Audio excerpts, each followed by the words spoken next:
Olá, tudo bem com você? Eu espero que você esteja muito bem. Eu sou o João Cláudio Rufino, professor na Faculdade de Teologia e idealizador do Bíblia Play, Escola de Estudos Bíblicos Online. Seja muito bem-vindo a este canal que tem como objetivo apresentar de maneira profunda o texto bíblico. E se você está em busca de informação bíblica, contexto cultural, histórico, línguas originais, você está no lugar certo. E o texto que nós vamos estudar no dia de hoje é tirado de Mateus, capítulo 19, versículos 16 a 22. É a perícope na qual um jovem rico chega próximo a Jesus e o questiona a respeito de como ganhar a vida eterna. É um texto maravilhoso. E antes de nós estudarmos com detalhes essa perícope, eu quero te pedir que você possa curtir, compartilhar, comentar e deixar então o seu like. Mais uma vez, vou pedir por quê? Porque isso ajuda a nós levarmos a palavra de Deus para todo o mundo. Além disso, não se esqueça de checar sua inscrição aqui no nosso canal. E se você não é inscrito, se inscreva e ative o sininho para receber as notificações. Vamos à leitura do texto.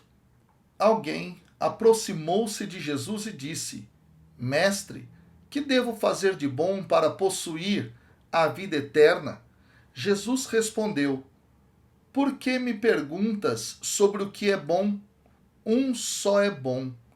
Se queres entrar na vida, observa os mandamentos. O homem perguntou: Quais mandamentos? Jesus respondeu: Não matarás, não cometerás adultério, não roubarás, não levantarás falso testemunho, honra teu pai e tua mãe, e ama o teu próximo como a ti mesmo. O jovem disse a Jesus: Tenho observado todas essas coisas, que ainda me falta? Jesus respondeu: Se queres ser perfeito, vai, vende tudo o que tens, dá o dinheiro aos pobres e terás um tesouro no céu. Depois, vem e segue-me. Quando ouviu isso, o jovem foi embora, cheio de tristeza, porque era muito rico. Bom, pessoal, nós temos aqui então alguém que se aproxima. No versículo 16 é dito então que alguém se aproximou de Jesus e disse. Mateus aqui, ele abre essa perícope com uma interjeição, que algumas Bíblias vão traduzir por eis. O que isso tem de importante aqui? Ele fornece uma abertura enfática, adicionando uma expressão que no grego é kai e du, e que literalmente em português pode ser traduzido como algo assim, e veja. E isso é para quê? Para chamar a atenção do leitor ouvinte. Isso é algo comparável ao uso, por exemplo, de um se liga, olha, no nosso português coloquial. Isso serve como um meio de informar ao leitor que o que se segue é importante ou surpreendente, criando, portanto, uma quebra no fluxo do discurso. Além disso, do ponto de vista sintático aqui, pessoal, logo de início, Mateus utiliza a combinação caí e do e eis, em português, juntamente com um verbo particípio, proselton, que significa chegando ou aproximando-se.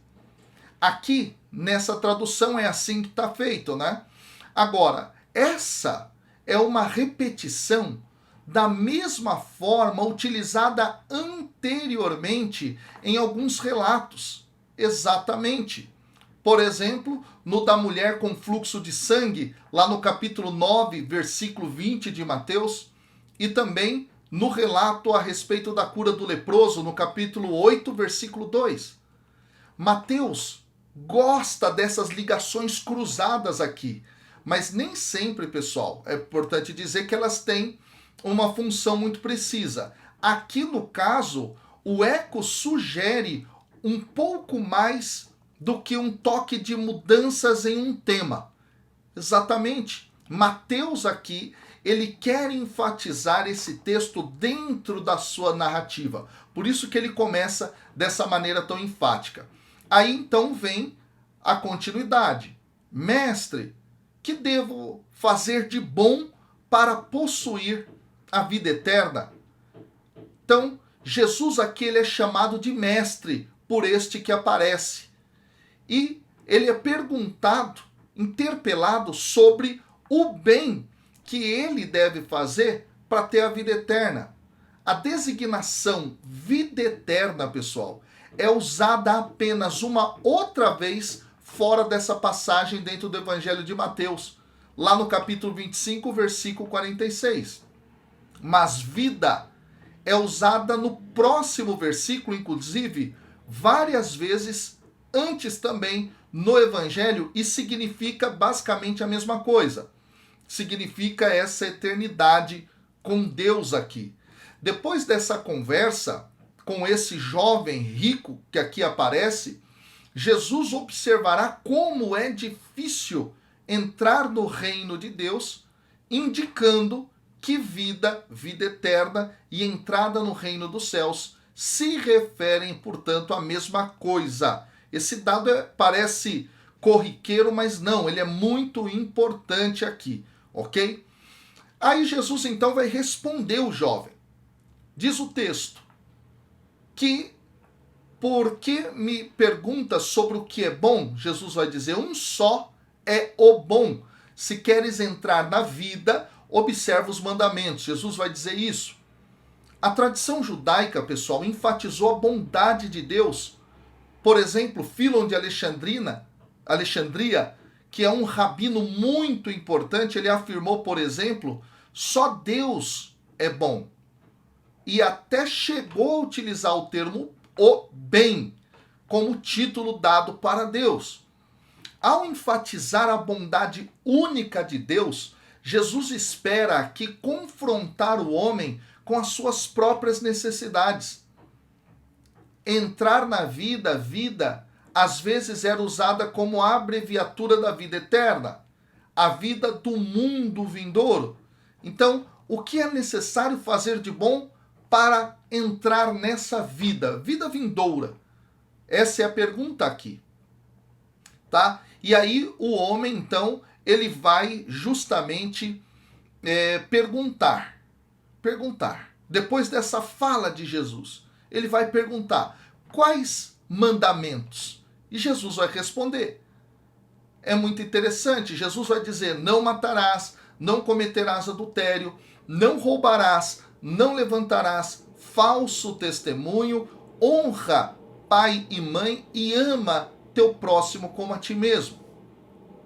Jesus responde com uma amostra representativa dos 10 mandamentos que estão presentes lá em Êxodo capítulo 20, versículos de 2 a 17, aos quais aqui ele adiciona o mandamento sobre amar o próximo, que está em Levítico capítulo 19, versículo 18.